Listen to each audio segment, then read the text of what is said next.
Good morning Telangana. నేను మీ ప్రియ రమేష్. ముందుగా bulletin లో హెడ్లైన్స్ చూద్దాం.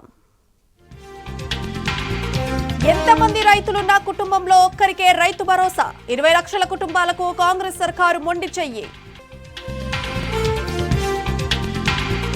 నాడు కరోనా, నేడు కాంగ్రెస్ ప్రభుత్వం. రాష్ట్ర చరిత్రలో రెండోసారి ఆర్థిక వృద్ధికి బ్రేకులు.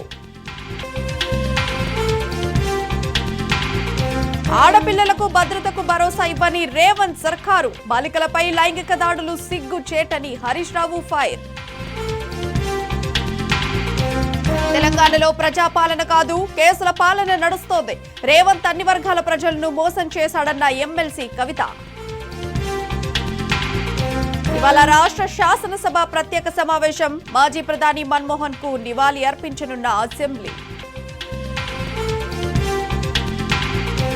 మెల్బోర్న్ టెస్ట్ లో కంగారులకు అడ్డుకట్ట వేసిన బుమ్రా.